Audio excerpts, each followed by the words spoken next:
Muy buenas noches, querida audiencia. Bienvenido a Mirando Lejos. Hoy tenemos, cada vez que hacemos un programa, queremos que sea un programa especial. Y muchos pensarán, pero es redundante lo que dice Mateo, que siempre un programa especial. Sí, hoy vamos a tener a dos personalidades, uno del ámbito de la educación, Jan Esperanza, otro del ámbito de la salud, el doctor Tomás Mateo Valmelli. También es importante recordar que hace 5 años la Organización Mundial de la Salud declaró que había una pandemia a nivel planetario. También vamos a reflexionar de eso y qué dejó la pandemia, si el sistema de salud paraguayo salió robustecido de la pandemia y si también el sistema de educación paraguayo salió robustecido después de un par de años de proscripciones, de prohibiciones, en donde hubieron que hacer modificaciones en el sistema educativo. Pero de eso hablaremos más adelante con Jan Esperanza y Tomás Mateo Valmelli. Lo que hoy creo que es importante destacar fue, digamos, la OEA tiene un nuevo secretario general. Lastimosamente, el candidato paraguayo, un hombre capaz, apto, lo conozco hace muchos años, ya fue canciller de la República, creo que esta es la segunda ocasión que ejerce esa máxima responsabilidad. Fue representante de la Confederación Andina de Fomento en algún país. Un hombre de trayectoria, Raúl Ramírez Lescano, no obtuvo la nominación y Paraguay tuvo que retirar la candidatura a él cuando estaba cantado que países como México, me preocupa menos Brasil, no iban a votar al Paraguay. Y eso es muy importante destacar. ¿Por qué digo lo de Brasil y por qué digo este voto de la OEA? Para mí, la OEA no tiene la importancia que tuvo en el pasado. La OEA fue fundada como un organismo. Algunos decían que fue fundada como un organismo en donde para que los norteamericanos ejercieran la hegemonía en América Latina. Otros decían no, era para que el dominio norteamericano esté enmarcado en el sistema interamericano. Las dos interpretaciones pueden ser válidas, no importa. En última instancia, en los últimos tiempos, se ha notado un deterioro, un declive de la OEA. Y obviamente, con un presidente norteamericano como Donald Trump, la OEA iba a pasar a convertirse en una herramienta de la política exterior norteamericana, y la OEA no fue fundada para ser una herramienta de la política exterior norteamericana. La semana pasada referíamos la actitud extorsiva que tuvo Trump con Zelensky en la Casa Blanca, una actitud extorsiva, inusual, que en la diplomacia por sobre todas las cosas y también como práctica o uso o costumbre de la política internacional. Pero más allá de todas estas consideraciones, creo que el voto brasileño, me importa más analizar el voto brasileño que el voto mexicano. México no iba a votar a un candidato, digamos, que para los mexicanos se ha visto como una suerte de peón de los Estados Unidos en la Secretaría General.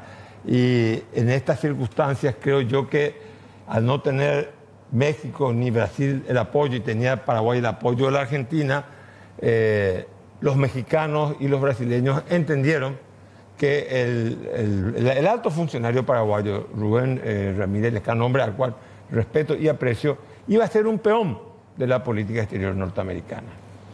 Y eso me preocupa por sobre todas las cosas en lo relativo a Brasil. ¿Por qué razón en lo relativo a Brasil? Ya decíamos también en el programa anterior que nosotros los paraguayos no podemos olvidarnos que nuestra política exterior tiene que tener un sello regional. Yo entiendo que un país como Paraguay, pequeño, que tuvo conflictos militares, bélicos, con 4 países de la región y con todos 3 de ellos vecinos, es natural que nosotros busquemos un aliado estratégico extra zona.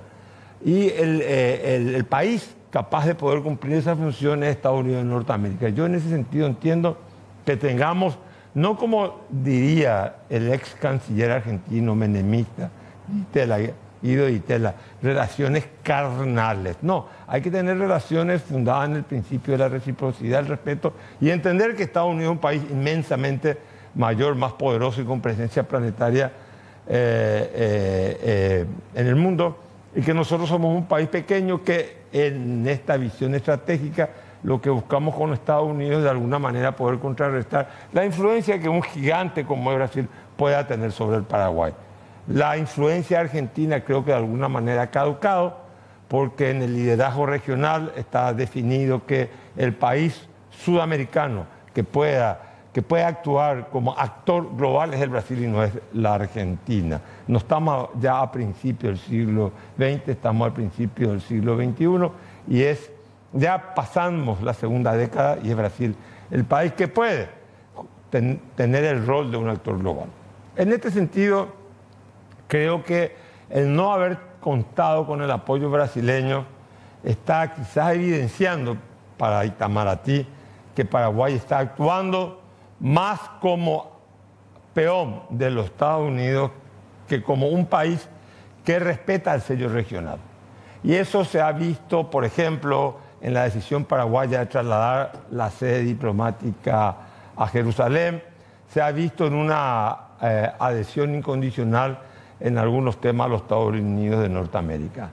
Creo que nosotros ahora tenemos que entender que hay que buscar un equilibrio entre esta vecindad brasileña con el país con el cual tenemos una agenda total, con temas diversificados que van desde el comercio, la lucha contra el narcotráfico, el contrabando, Mercosur y por sobre todas las cosas, este año y en los próximos meses tenemos que resolver el anexo C. Lastimosamente no vamos a poder renegociar el Tratado de Itaipú.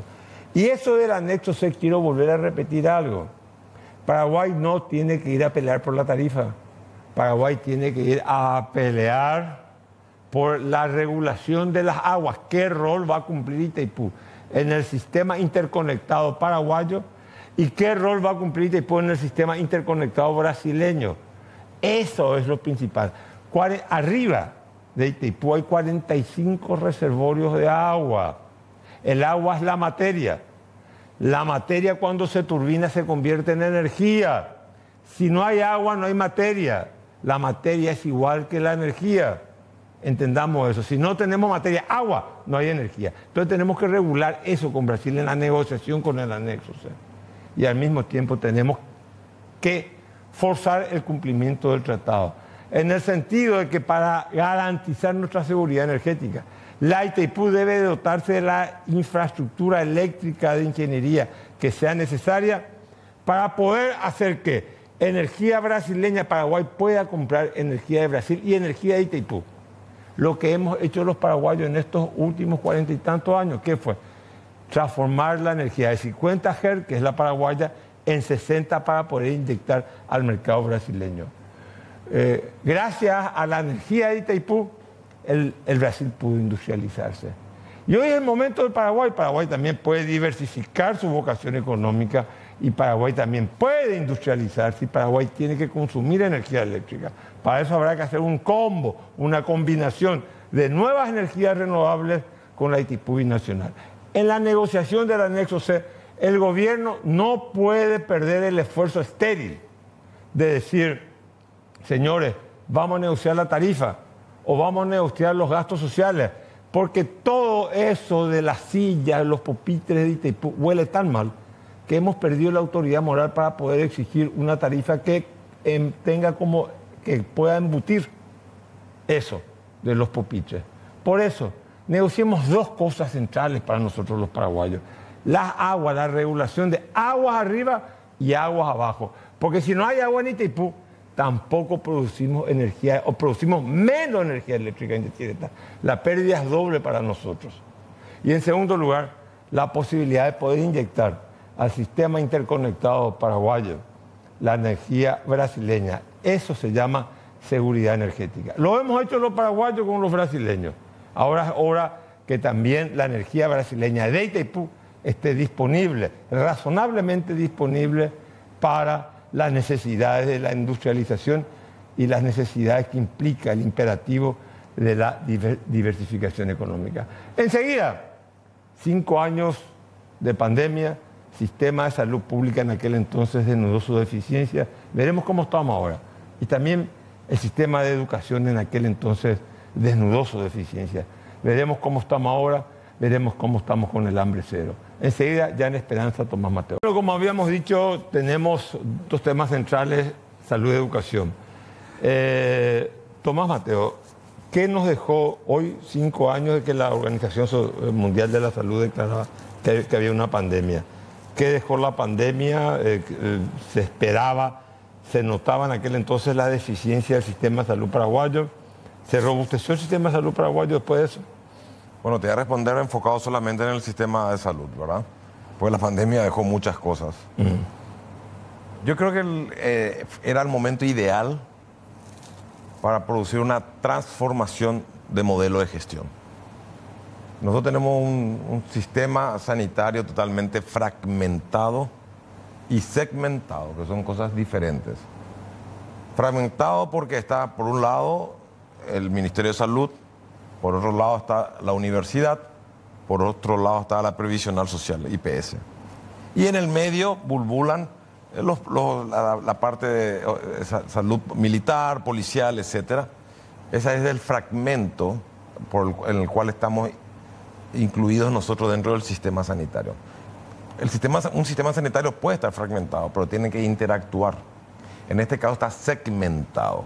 ¿Qué significa? No se optimizan los recursos ni humanos ni de infraestructura, y creemos que la solución es hacer hospitales. Y uno, muy bien, muy lindo el hospital de Coronel Oviedo, sé que se va a hacer ahora otro en Itapúa, y está bien que se hagan hospitales, pero esos hospitales sin enfermos y sin médicos o personal de blanco y administrativo no pueden funcionar. Entonces realmente uno tiene que cambiar el modelo de gestión para luego ir a la siguiente etapa, y la siguiente etapa sí es cambiar la estructura actual de la salud en Paraguay. Es decir, por el momento tenemos un modelo totalmente fragmentado, el sector privado por un lado, el sector social previsional por otro lado, el sector público por otro lado, totalmente disociado del sector universitario. Nosotros, ¿cómo vamos a tener buenos médicos si el Ministerio de Salud, la Secretaría de Salud, no trabaja en forma coordinada con las diferentes universidades o facultades de medicina que estén legalmente acreditadas y que sean de buena calidad, para que sean formadores realmente de trabajadores de la salud, es decir, de médicos, de licenciados, de fisioterapeutas, de bioquímicos, de imagenólogos, ¿verdad? De todo lo que incluye realmente todo un programa sanitario. Entonces, obviamente, la fragmentación, que era el momento durante la pandemia, porque había mucha sensibilidad social y había mucho acompañamiento, tanto del Estado como de la ciudadanía en su conjunto, se perdió esa gran oportunidad de hacer una reestructuración de un modelo de gestión. Ahora bien, Jan, en lo que hace a la educación, se escuchan muchos problemas, todos lo conocemos al ministro Ramírez, exitoso en la educación privada, en un colegio privado de él, un hombre que se nota, uno habla con él y se nota que conoce educación, es un hombre muy ilustrado, pero sin embargo hay problemas de gestiones en la educación de carácter de naturaleza infraestructural. Mucha gente está denunciando que todo esto del hambre cero es un blef, que, en fin, una serie de cosas. ¿Cómo estás viendo vos la educación? También, a ver si ese trauma que supuso la pandemia, el COVID, ¿contribuyó en algo o solamente fue disuasivo? ¿Cómo estás viendo? Yo creo que el gran problema que tenemos es que yo creo que la narrativa no está en el centro donde debería estar. La educación o el sistema educativo se construye con los impuestos con un objetivo central, que es que los chicos, niños y niñas, aprendan lo que tienen que aprender para desenvolverse plenamente. Ese es el objetivo acá y en cualquier lugar del mundo. El sistema educativo es una construcción que aparece con la revolución industrial, para que masivamente el sistema pueda lograr eso. Entonces la palabra clave es aprendizaje. Y nosotros no tenemos esa palabra clave en la narrativa. La narrativa es hambre cero, los problemas de corrupción, la narrativa es los kits escolares. Esos son elementos que pueden ayudar a crear condiciones para el aprendizaje. Pero la clave es hablemos de aprendizaje. Y tenemos muchos datos y evidencias que muestran dónde estamos en los aprendizajes, pero se habla casi nada de eso. Entonces, el primer problema que tenemos es un problema de enfocar el problema dónde está, el tema de aprendizaje. ¿Qué nos dio la pandemia? La pandemia mostró un poco la deficiencia del sistema, porque lo que ocurrió básicamente es que se tuvieron que cerrar las escuelas durante prácticamente casi un año o más de un año incluso, cuando no teníamos condiciones que pudieran de alguna manera, porque el mundo sufrió esto, de alguna manera compensar, qué sé yo, internet, sistemas y ese tipo de cosas. Como Paraguay no tenía eso, obviamente el impacto probablemente haya sido mayor. Pero te vuelvo a repetir, el problema del aprendizaje. ¿Cómo estábamos antes de la pandemia? Con evidencia concreta, muy mal. Y te voy a dar un dato que me sorprende cómo sigue. Para mí el dato más catastrófico, o de los más catastróficos que yo encuentro en Paraguay como indicador, que dice lo siguiente, Carlos. Dice, y estos son pruebas censales. La última que tuvimos fue en el 2018. Censales significa que es una prueba para evaluar el aprendizaje al 100% de los estudiantes. Se le toma al 100% de los estudiantes de esa edad. Y te voy a dar los datos de chicos que están terminando el colegio. Que terminan el colegio a los 18 años. En Paraguay, entre comillas, datos oficiales, de cada 100 niños y niñas que empiezan la primaria, terminan la secundaria 52. La mitad termina la secundaria. La mitad se quedó en el camino. De esos que terminan o están en el último año para terminar, esta prueba censal te dice que el 70% se aplaza o no tiene las condiciones mínimas de aprendizaje a lo que se llama comprensión lectora, que significa que yo lea un texto y pueda entresacar la idea central y pueda entender lo que dice el texto. Y si yo le agrego, ese es el nivel de no aplazo. Y el nivel ideal, hay 4 niveles. Los 2 primeros niveles son de aplazo, 70% está por debajo de este nivel de aplazo. El nivel 3 es que yo ya puedo entender. El nivel 4 es que puedo entender y tener una opinión crítica al respecto de eso. Una opinión propia. 8% está dentro de ese nivel. Que tenga una opinión crítica. Ese es el problema. Y después te voy a hablar si querés de matemática también. Pero ese es el problema. Eso de 2018.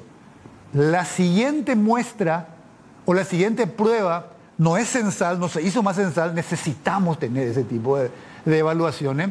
Fue una prueba internacional que se llama PISA, una prueba muy conocida a nivel mundial. Paraguay ya participa 2022, post pandemia. Hoy estaba repasando los datos antes de venir a hablar contigo, Carlos. En matemática te voy a decir, 85%. Esta es una prueba muestral. Chicos de 15 años, 15 a 16 años, prueba muestral. Pero representativa. 85% en el caso de PISA, de nivel 2 hacia abajo aplazado. 85%.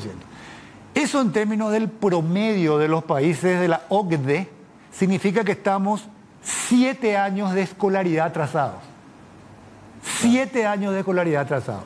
Repito, el problema del aprendizaje, no estamos con esa narrativa. Tommy, una pregunta. Estuve leyendo que se hicieron muchas unidades de terapia intensiva, de que algunos dicen, no, primero hay que tener los médicos, pues la infraestructura edilicia, no sé si es primero el huevo o la gallina, después hablaste vos de una salud fragmentada, en el sentido que no hay interacción entre IPS o clínica y el Ministerio de Salud. Pero quiere decir que el problema, digamos, es un problema estructural, el problema de la salud paraguaya. No es un problema, digamos, coyuntural y después de todo lo que se invirtió en la pandemia, tampoco no hay visos de que esto apuntale a algo mejor. Voy a hacer mías las palabras de Jan. A mí sí me preocupa que nosotros no tengamos el ojo donde realmente es importante. Hablamos de terapias intensivas. Son súper necesarias, pero el porcentaje de paraguayos que requieren una terapia intensiva son mínimos en relación al porcentaje de paraguayos que requieren una salud pública preventiva. Si nosotros hacemos una salud educativa, preventiva, programada, con programas y con estrategia, muy probablemente vamos a disminuir el número de pacientes que tienen que llegar a la terapia intensiva. Entonces la terapia intensiva es la punta del iceberg debajo de eso existe un sinnúmero de alternativas antes de llegar a ella. Todo el mundo habla del número de camas de terapia intensiva, de las instituciones, de la formación del médico que requiere estar en terapia intensiva. Eso, si vos haces una medicina preventiva y haces una medicina asociativa, donde vos trabajes en forma conjunta, el sistema de salud, la Secretaría de Salud, que actúe como rectora, no como rectora, ejecutora y evaluadora, porque ellos rigen, ejecutan y se evalúan, ¿verdad? Si vos haces una asociación con el sector privado, principalmente con las universidades, en las diferentes regiones del país, donde se colabore y se interactúe y las universidades tengan la responsabilidad de capacitar al trabajador sanitario, obviamente que nosotros vamos a tener una medicina de mejor calidad y mucho más efectiva. Pero si las universidades, las facultades, donde se forman los médicos, están totalmente disociados de la Secretaría de Salud, del Ministerio de Salud, ¿quién sabe qué médico es el que le va a atender a cualquier paraguayo en cualquier punto de la región? Nosotros tenemos que salir un poco de Asunción. Hay muchos terapistas, pero obviamente, ¿quién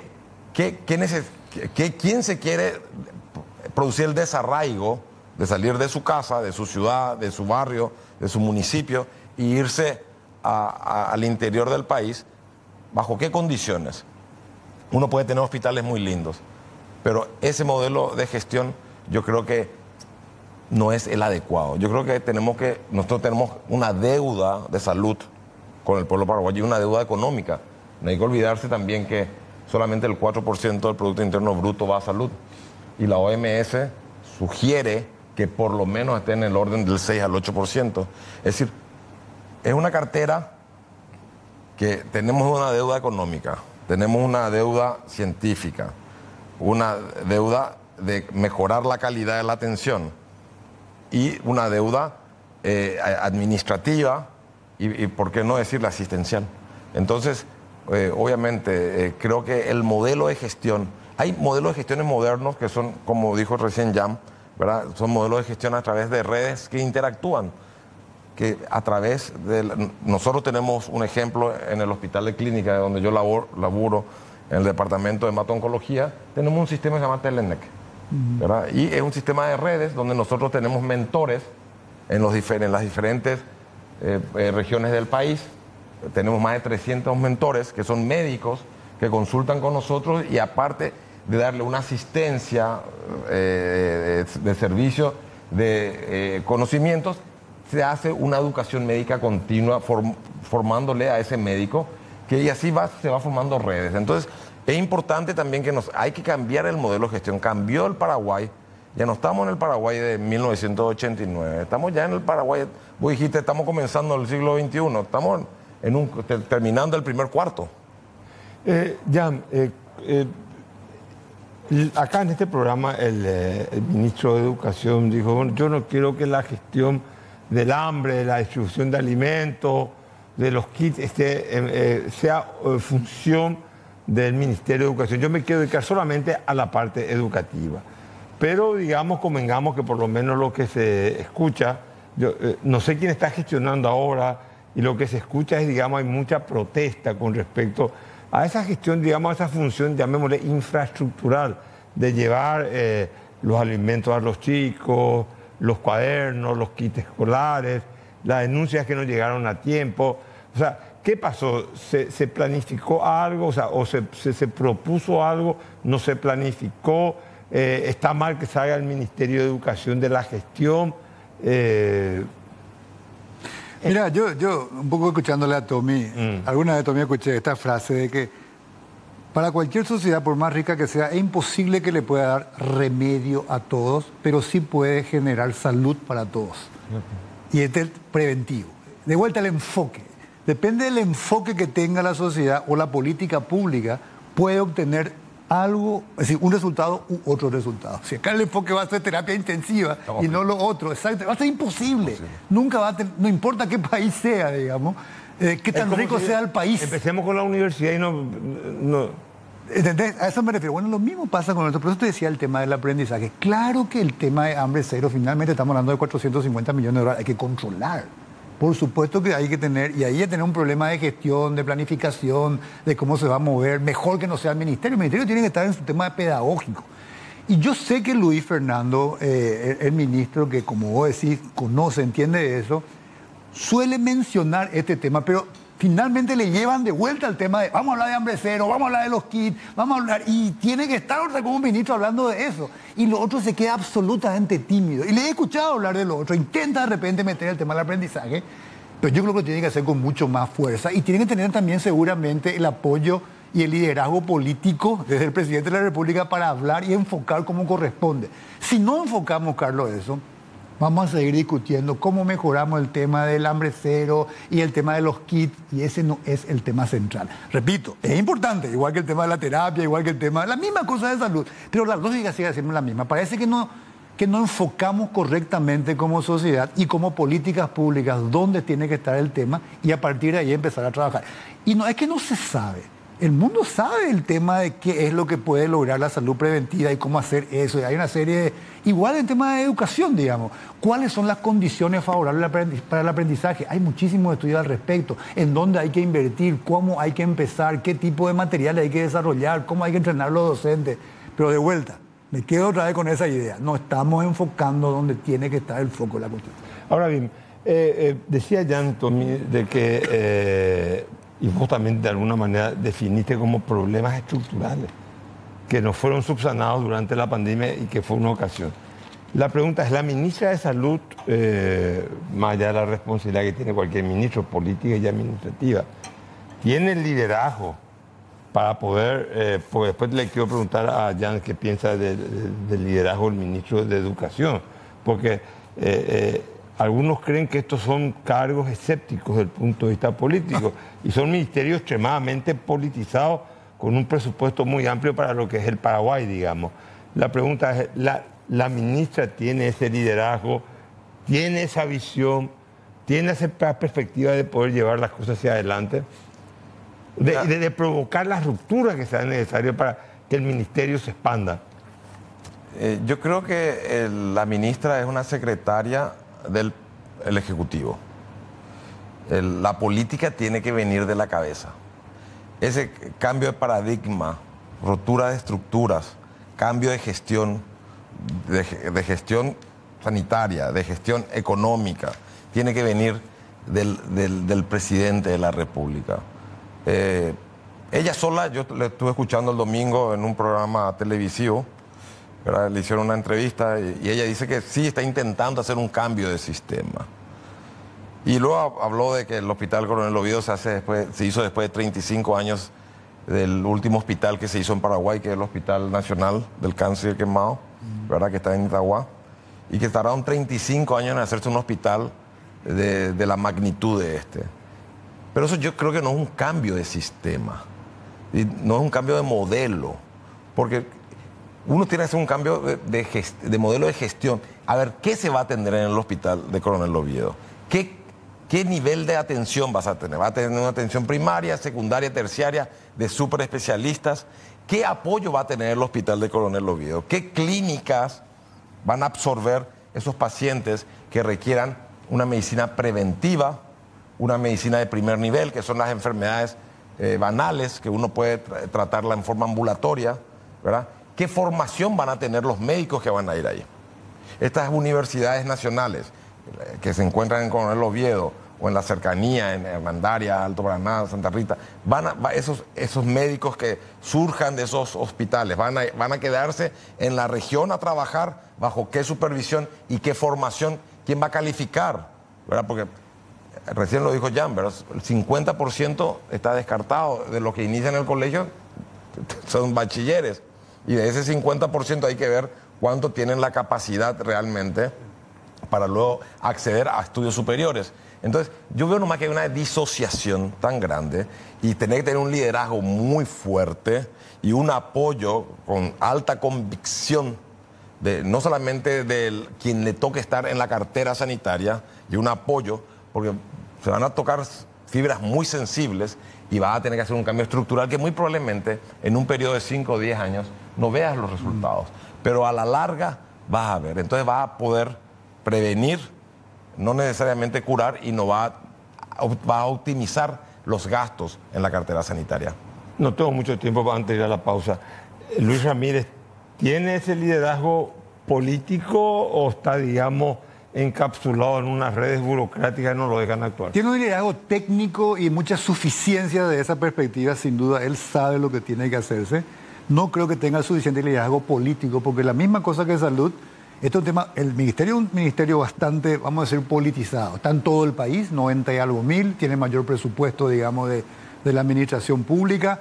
Acá han salido presidente de la República, Nicanor fue ministro de Educación, una candidata como Blanca Bolar fue ministra de Educación, Seifar fue en su momento también ahí en un cargo importante. Este es un lugar, digamos, de mucha complejidad desde el punto de vista de manejo político. Él solo, cualquier ministro luego solo necesita el más alto nivel. Y no solamente del presidente, sino también, digamos, de los otros actores políticos. Y algo no menor, Carlos, y podemos hablar después de la pausa seguramente de esto, incluso de la elite paraguaya. La elite paraguaya, de alguna manera, jugó un rol importante para que la institucionalidad económica funcione. El Banco Central, el Ministerio de Economía, la AFD, yo creo que estamos muy tranquilos de que ahí no se va a ir cualquier persona, va a ir gente con suficiencia, hay sistema, funciona y otorga resultados. Y de alguna manera la elite paraguaya, y no me refiero solamente al sector empresarial en general, nos hemos ocupado de que ahí eso no se toque. ¿Por qué no hicimos lo mismo en salud? ¿Por qué no hicimos lo mismo en educación? ¿Por qué no ponemos el poder o el capital social que pueda tener la élite paraguaya? En una élite, no como élite, no estoy hablando como alguien de poder económico, como persona cuyas opiniones, cuyas acciones influyen en una gran cantidad de gente. ¿Por qué no se fue hacia ahí? Entonces también hay que poner, entonces, no basta solamente con el liderazgo técnico, digamos, de una persona que conoce mucho, como el ministro, sino están estos otros componentes, el liderazgo político y también la ley paraguaya presionando sobre eso. Enseguida volvemos después de la pausa con Tomás Mateo Valmella y Jan Esperanza. Educación y salud van de la mano. Bueno, seguimos con Jan Esperanza y Tomás Mateo Valmella. A ver un poco, Jan acaba de decir una idea que para mí es central. Dios quiera que se convierta en una idea central o en una preocupación central. Y te quiero preguntar con respecto a la salud. Yo sé que no es tu área la política ni la politología, pero Jan dijo que se blindó, se institucionalizó, digamos, una suerte de ética, de profesionalismo, de burocratización en el buen sentido de la palabra en las áreas económicas. Sí. BCP, el Banco para AFD, el Ministerio de Economía, DENIT, digamos, todas estas cosas. Digamos, hay un profesionalismo selecto para lo que es la burocracia paraguaya en general. Ahora, en medicina, ¿no se ha logrado eso o no hubo en la política, no hubo la sensibilidad, o en el empresariado, o en esa tan amorfa sociedad civil, nunca hubo esa sensibilidad para decir, che, hay que blindar también la salud? Hay que blindar, el IPS ha sido es un despilfarro desde el punto de vista administrativo y médico. O sea, nos asustamos o denunciamos y protestamos cuando un niño murió cuando estaba la mamá en el trabajo de parto, qué sé yo, nació muerto. No sé, ¿por qué cuesta tanto lograr eso en salud? ¿Es un botín el Ministerio de Salud, el IPS? Yo creo que, a diferencia de... ¿O la medicina privada está divorciada de la pública también? No, está totalmente divorciado. Totalmente divorciado. Es decir, es justamente, esa es por eso la medicina en Paraguay no es proporcional y equitativa. Y no es una medicina con proyección, ¿verdad? En relación a la región no yo hablo, ni estoy hablando en relación a los países del primer mundo. Pero respondiendo a tu primera pregunta, yo creo que es mucho más fácil el blindaje económico, ¿verdad?, del Ministerio de Economía, del Banco Central, que siempre tuvo un blindaje económico, que de estos dos grandes ministerios que son altamente sociales. Entonces, obviamente, como tiene un impacto en el 100% de la población. Ustedes no se olviden que la salud paraguaya depende en un 80% del Ministerio de Salud, que se autogestiona a través del Estado paraguayo. Es decir, no hay una autogestión. No es que nosotros tenemos planificado para el futuro crear un seguro universal para todos los ciudadanos paraguayos, ¿verdad? Que de alguna manera se vea la compensación. Y el modelo tiene que ser IPS. IPS bien administrado, IPS con una funcionalidad adecuada, ¿verdad? Ser el modelo IPS, es decir, tener una posibilidad, te digo yo, tener un seguro universal, ¿verdad? Que haya mayor aporte. Seguro universal, que todos los paraguayos estén protegidos, tengan el acceso, el derecho a la salud para que entiendan. Claro, el derecho a la salud, que supuestamente lo tiene por Constitución, pero no alcanza ese 4% del PIB anual que llega a salud, es insuficiente para las demandas que tiene salud en relación. Y obviamente esas demandas también se ven acentuadas por la mala utilización de los recursos, por la subutilización de los recursos y por la interposición de los recursos que no trabajan en forma armónica interactuando. Ejemplo, vos te vas a cualquier Yaguarón te vas. Centro de salud tenés en una esquina, centro municipal en la otra esquina. Y en una cuadra más atrás tenés IPS. IPS tiene el aparato de rayos X, pero no tiene la celulosa para el velamiento de la radiografía. El centro de salud tiene el técnico.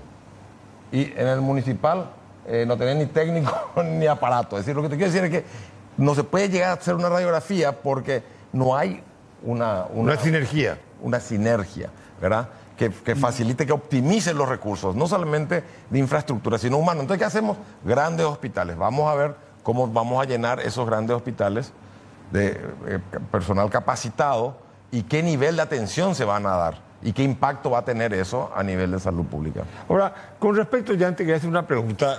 Que yo recuerde, y corregime, creo que el actual ministro es llamémosle un hombre que no proviene, no tiene un proceder, un origen político. No. Tampoco hubo una ministra... Marta Lafuente, que tampoco tenía un origen político, donde fue la ministra de Horacio Cartes, que después... Sí. Y después creo que todos los ministros fueron políticos. Sí, bueno... Hasta Víctor Río, que estuvo con Lugo. Sí, mucho. No sé quién era. Era político. Es decir, ¿cómo se llama? Que fue varias veces, se me fue el nombre. Horacio Perrone, sí. Horacio Seifa. Bueno, después ni qué decir Nicanor. Nicanor, que fue presidente. Blanca. Blanca Ovelar. O sea, todo es político. O sea, es tan importante, o sea, taladra la política, la gestión en el Ministerio de Educación. Está tan politizado el Ministerio de Educación, o un ministerio, escéptico no desde el punto de vista político, o un ministerio que tiene parcelas en donde se autonomiza el criterio técnico por sobre el criterio político. No, por supuesto que tiene islas, tiene parcelas. Lo que pasa es que cuando vos tenés un ministerio como pasa con salud tan grande, que es tan abarcante todo el país, y durante muchos años vos dejaste que ocurra esa contaminación política. Contaminación en el sentido de nombramiento, que están los supervisores, los directores. Finalmente vos tenés ahí más de 90.000 personas, casi 100.000 son, entre maestros, entre supervisores, entre administrativos. Y eso con el tiempo se fue de alguna manera contaminando desde esta perspectiva, digamos. Que es parte un poco de la lógica de funcionamiento del Estado paraguayo en muchísimas instituciones, salvo estas que de alguna manera están más blindadas a la que estuvimos conversando, digamos. Y ahí hay un elemento también, Carlos, muy importante, que es el elemento de los bienes públicos. A ver, una inflación controlada es un bien público que le beneficia a la persona que tiene muchos recursos, a la más vulnerable, a los más pobres, más incluso a los más pobres, a todos les beneficia por igual. A todos nos conviene, eso es un bien público.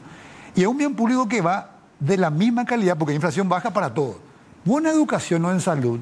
Si yo estoy en un colegio privado, claramente tengo mejores condiciones de aprendizaje que si estoy en un colegio público, digamos, ¿verdad? Pero tiene su costo. Entonces, cuando vos tenés esa diferencia, ocurre algo que es parte de la hipótesis de por qué no tenemos un involucramiento mayor de la élite en estos temas. Porque de alguna manera creo que yo puedo conseguir en lo privado lo que lo público no me da. Yo no puedo conseguir en lo privado inflación baja. O eso se genera como un bien público, con un buen manejo, o no puedo ir a comprar. Pero en comillas yo puedo comprar, pagando la cuota de un colegio caro, una mejor educación para mi hijo.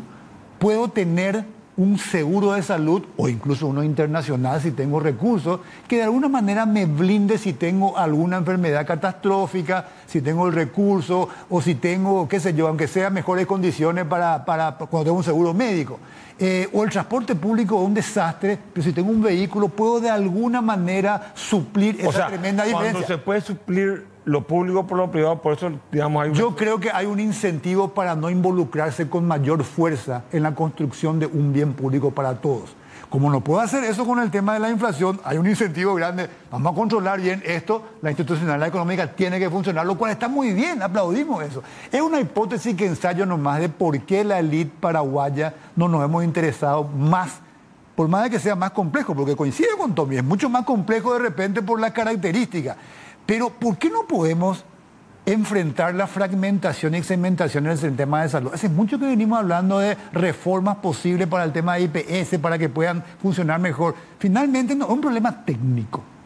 Técnicamente se sabe más o menos lo que se puede hacer y se puede probar. Es un problema político, de decisión política, porque afecta intereses, hay que romper esos intereses y para eso hay que tener coaliciones, hay que tener acuerdos políticos. Ahí está la importancia del liderazgo político y de la presión, digamos, de la élite para que eso ocurra. Bueno, no está ocurriendo claramente en salud, ocurre muy poco también en educación.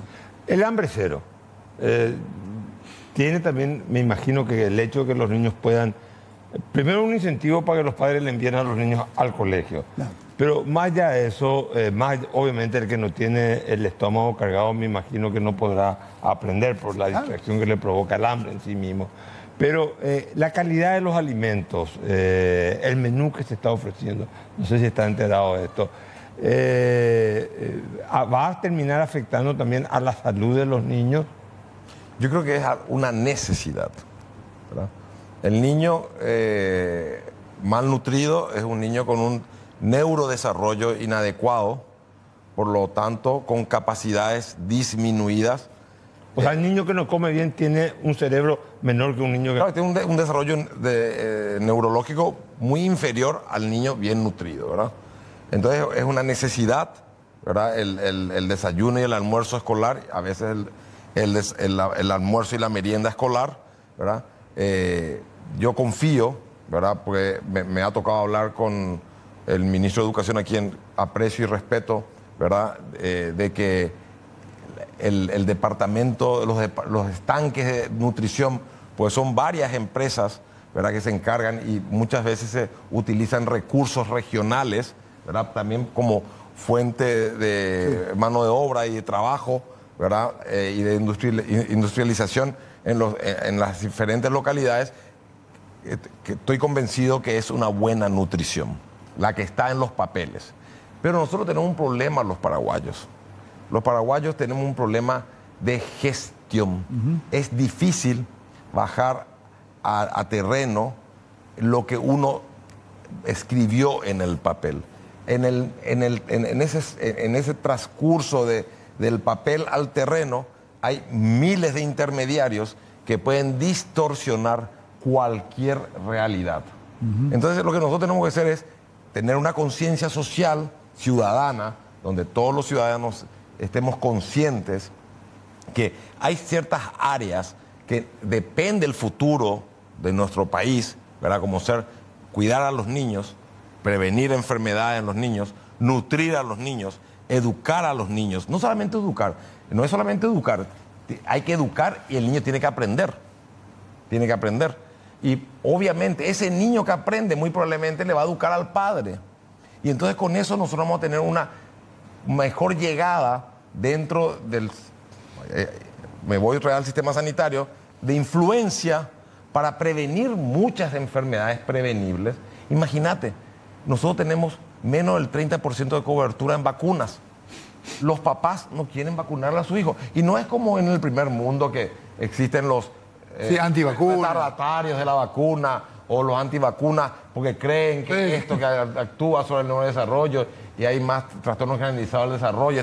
No porque no le vacunan porque al centro de salud le queda lejos, porque cuando van al centro de salud no le encuentran a nadie, porque cuando van al centro de salud la vacuna justo no llegó todavía y tienen que dejar esas horas laborales, tienen que dejar la chacra, ¿verdad? Y ese día es un día, horas de pérdida, ¿verdad? Entonces hay que facilitarle. Tenemos 30, 40% de la cobertura de inmunización a nivel del país. Y ese es el punto principal, uno de los más educación de evitar muchas enfermedades infecciosas prevenibles que pueden llegar a convertirse en enfermedades catastróficas. Pero fíjate que... Ahora, yo te voy a hacer una pregunta porque hay que manejar también un poco más las variables políticas y económicas. Si yo le decía a Tommy, no, es 4%, tiene el 6% del PIB, o sea, del presupuesto general de gasto de la nación. Si yo le aumento el presupuesto, ¿mejora la distribución de los recursos del ministerio? Porque hoy en día hay, por ejemplo, yo estoy repitiendo lo que la prensa está reflejando. Hay bastante disfuncionalidad, por decirlo de alguna manera, en la política de hambre cero, en la distribución de los alimentos y también en la educación. Mira, yo aumento los presupuestos, mejoro, voy a solucionar estos problemas. No, la respuesta es no. Vamos a evidencias concretas y a números y a datos concretos. ¿Invertimos poco en educación en términos comparativos? Sí, invertimos poco. ¿Significa que invertir más directamente te genera mejores resultados? No. Y ya hemos tenido la experiencia. Paraguay ha venido aumentando su presupuesto en educación. Sin embargo, los resultados de aprendizaje, que es el objetivo central, no nos olvidemos de eso. El objetivo del sistema educativo es que los niños y niñas aprendan lo que tienen que aprender. No ha mejorado. No ha mejorado. Esto lo que significa es no que no hace falta invertir más, que tenemos que invertir mejor, que hay que asignar mejor. Aquí entra el elemento de gestión, aquí entra el elemento de evaluación, de invertir sobre evidencia, un montón de cosas como esas. Pero quería también referirme, Carlos, a algo importante que dice Tommy. Claro, la participación ciudadana va generando una presión positiva también. Sin embargo, tenemos políticas públicas que limitan la participación ciudadana. Fíjate cómo la lógica política... Porque yo la ley ONG te está refiriendo. La ley anti-ONG, esto que se discute, fíjate, increíble. Cuando la lógica que se necesita es una mayor participación que vaya generando condiciones para que la gente denuncie, para que la gente se organice, para que la gente exige organización, exige más cercanía, este tipo de cosas. Vos tenés por otro lado una política pública que está más orientada por motivos políticos raros, por decirlo de alguna manera, que empiezan a restringir eso, totalmente a contramano, no está alineado a lo que se necesita. Entonces, esas son las cuestiones, digamos, de contaminación política que te empiezan a complicar un mejor funcionamiento de los sistemas. Y bueno, finalmente, esto es el resultado que tenemos. Se vuelve muy complicado gestionar más allá de las buenas ideas que existen. Pero te digo nomás, qué importante es la alineación y eso, Carlos, es liderazgo político. Finalmente, yo espero de un líder político que este tipo de cosas enfrente estas cuestiones que van surgiendo. Y enfrenten ya sea vetando algo o ya sea, qué sé yo, poniéndose en contra. Y entiendo también la lógica política de que yo no puedo vetar porque voy a estar en contra del Parlamento. Todo eso es cierto, pero ahí está la dinámica y ahí están los líderes políticos que pueden realmente hacer que las cosas empiecen a funcionar distinto. Vos habías dicho muchas veces en la pandemia que bueno, nosotros teníamos la ventaja de que éramos un país en donde la franja etaria joven era la mayoritaria y que la franja etaria más vulnerable eran los mayores de edad, 65 en adelante. Pero daría la impresión que ese bono demográfico está desapareciendo. O sea, la proyección que se tiene es que la población paraguaya, así como yo veo, se va a estabilizar en 6 millones y con tendencia y todo a disminuir. Leía el otro día un artículo de César Barreto, cito la fuente. ¿En qué va a afectar eso? Digamos, vamos a tener gente con mayores vulnerabilidades que no están bien formados como, o sea, lo que no vamos a tener es gente que pueda trabajar para justamente compensar y mantener a aquella gente que va a tener más longevidad, ¿verdad? Hoy en día tenemos mayor longevidad. Si nosotros disminuimos ese pool que es oro, tener una población joven, pujante, ¿verdad? Que pueda trabajar, educada, sana, eso es oro, ¿verdad? Oro porque esa es la gente, cuando nosotros disminuimos el pool de jóvenes y aumentamos el de tercera y cuarta edad, ¿verdad? ¿Quién trabaja en el país? Si la tercera y cuarta edad están jubilados, sí, ¿verdad? Viven ya de la jubilación, que fue el ahorro que ellos hicieron durante toda su vida laboral. Pero no tenemos mano de obra que pueda sustituir, trabajar para automantenerse y seguir manteniendo esa estructura más longeva. Entonces, obviamente va a ser un problema de aquí a 10, 20 o 30 años, va a ser un problema serio. Y esto no es solamente un problema regional y menos paraguayo, es un problema mundial. Claro, pero es un problema mundial que implica también planificación. Claro. Los demógrafos saben muy bien lo que va a pasar. Sí, va a pasar, ese bono demográfico se va a terminar. Es parecido al tema del bono energético que hablaste hoy. No aprovechamos con inteligencia y cabalmente la cantidad enorme de tiempo que tuvimos un bono energético muy fuerte. Hoy se está acabando eso. Se va a acabar el bono demográfico también. Entonces, la planificación inteligente de un país es decir, bueno, ¿qué hago al respecto? ¿Qué voy preparando? ¿Cómo voy aprovechando mientras pueda aprovechar? ¿Y qué voy preparando? Esa lógica de planificación es algo que es muy escasa en nuestra sociedad. Ahora, muchos médicos, se habla de que faltan médicos y enfermeras y funcionarios de blanco, pero se escucha mucho que en Europa van muchos médicos, Alemania está abriendo las puertas a los médicos paraguayos, España igual, no creo que sea una cosa indiscriminada, pero sí muchas enfermeras, muchas mujeres paraguayas que van a hacer asistencia a la gente de tercera edad, cuidar ancianos. O sea, Paraguay está enajenando, está, digamos, expulsando gente que pueda estar incorporada en el servicio sanitario paraguayo. Esto es el porcentaje menor, ¿verdad? Nosotros cuando hablamos de políticas de salud pública o políticas en general, tenemos que agarrar el bono demográfico más importante, ¿verdad? Ese es el 0,1% de los médicos que terminan, egresan o van a estudiar al extranjero y ya no vuelven más buscando mejor calidad científica, mejor calidad de vida, mejorar ellos y a través de ellos ayudar a que mejoren sus familias. Ese es el porcentaje más bajo. A mí lo que me preocupa es el hoy, ¿verdad? Que nosotros tenemos que cambiar el modelo de gestión donde no puede estar disociada la educación con la salud. No puede estar disociada el hambre cero con salud. No puede estar disociada la medicina preventiva con salud. Y no es aumentar el presupuesto. Es cierto, nosotros estamos por debajo del presupuesto, estamos en un 4%, sino saber mejorar el gasto público. ¿Sí? Y no solamente el gasto público en educación y en salud, el gasto público en todo lo que incluye al Estado. Jan, una última pregunta, pero 30 segundos, por favor, porque me están diciendo que tenemos que irnos. ¿Podemos tener una economía competitiva con mano de obra no calificada? No, absolutamente no. Tener un techo muy bajo y eso es, si no invertimos en capital humano avanzado, nuestro techo va a ser bajo. Por supuesto que podés ir haciendo cosas, podés hacer algunas cuestiones con mano de obra no tan calificada, pero tu techo va a ser muy bajo. Y hoy ya se siente, cuando vos hablas con cualquier empresario de cualquier rubro, hoy la conversación típica es cómo me cuesta conseguir gente, che, que no consigo, y pruebo y no me resulta, y se frustran, y tienen oportunidades en su cabeza que no la pueden aprovechar porque no consiguen gente. Cada vez se va a sentir más eso. Bueno, como diría mi amigo Humberto Rubín, una noche más, y muchas gracias, Jan, y a Tomás Mateo Almelle por la participación en este programa.